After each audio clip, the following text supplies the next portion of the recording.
Comic-Con and the weather, one of the best things about living in San Diego is the theater. It's awesome for theater geeks like us to live next to not one, but 2 Broadway theater feeders. Fun fact, San Diego has produced and sent more shows to Broadway than any other city in the US. And we do believe another's on its way to Broadway. Disney Theatrical's The Hunchback of Notre Dame, which just closed at the La Jolla Playhouse. And it's on its way to its co-producers, Paper Mill Playhouse. It runs from March 4th to April 5th. Based on the 1996 Disney animated film of the same name, it takes equally from the Victor Hugo novel. We don't get gassy gargoyles. We do get a headless saint who looks a lot like something from Spamalot. It's a more serious piece, concentrating on the characters who feel like outcasts. And the hypocrisy of Frollo, who wants everyone to think he's oh so pious, which makes it a darker Disney piece. This is Disney for teens through adults. I loved this play. I was in awe about how great it was. The music was fantastic. It was so good. I enjoyed it too.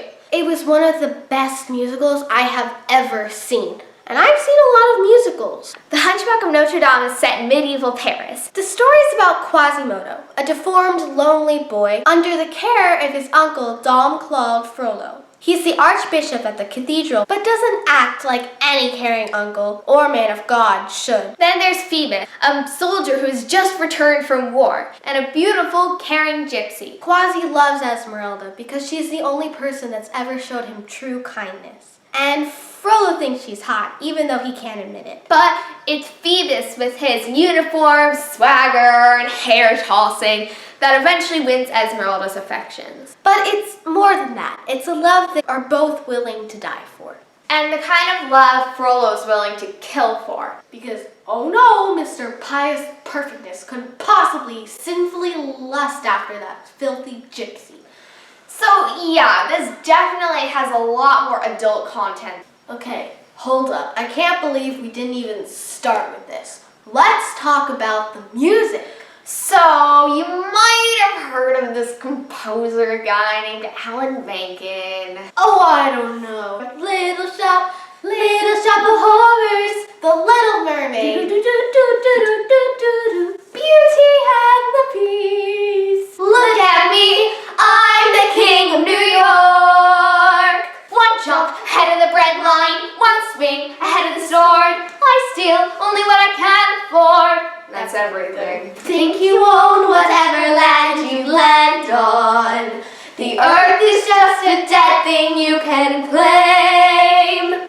How does she know you love her? I know a place, pretty as pie. Sister Act, Hercules. Honey, you mean Hercules. Woo! And lyricist Stephen Schwartz. Hello, best musical of our generation, Wicked, and Pippin, Godspell, Enchanted, Pocahontas, 3 Oscars, 4 Grammys, and as he states in the playbill, a tiny handful of tennis trophies. Much respect. They were responsible for the music in the movie, and they brought that music in, plus added some more. And there was a full choir singing in the background. Shout out to Soccer for Frana. The choir really makes it special. It's spectacular. Makes you cry. It's light sometimes with songs like Topsy Turvy, but sometimes it's dark and brooding and scary. Kind of reminded me of Les Mis. You know, this sounds weird, but it kind of reminds me of a mix of Tangled and Les Mis. It was probably because of Phoebus, played by Andrew Samosky. He had that very Flynn Ryder, Disney Prince smoldering thing going on.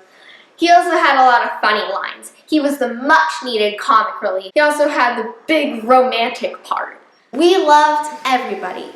We also got to see understudy Samantha Nassel as Esmeralda. She was amazing. She had that Disney princessy quality, but was also really fiery. We did not feel like we missed out. The role is usually played by Sierra Renee, but we all know that the real power is Frollo, played by Patrick Page. He created the Green Goblin in Spider-Man Turn Off the Dark, as well as other countless Broadway credits, such as Scar in The Lion King and Lumiere in Beauty and the Beast. His song Hellfire in Act 1, his voice is so intense and so rich, it's scares you. People stopped breathing. He's obsessed like Javert and Les Mis, but is more evil and not bordering on comedic because, dude, it was a piece of bread.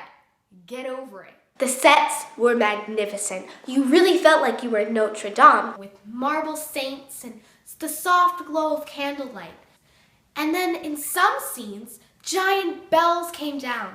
So that's all for now. Follow us on Instagram and Twitter. Subscribe to us on YouTube. And check back every Thursday on ComicMix.com for new videos. Bye!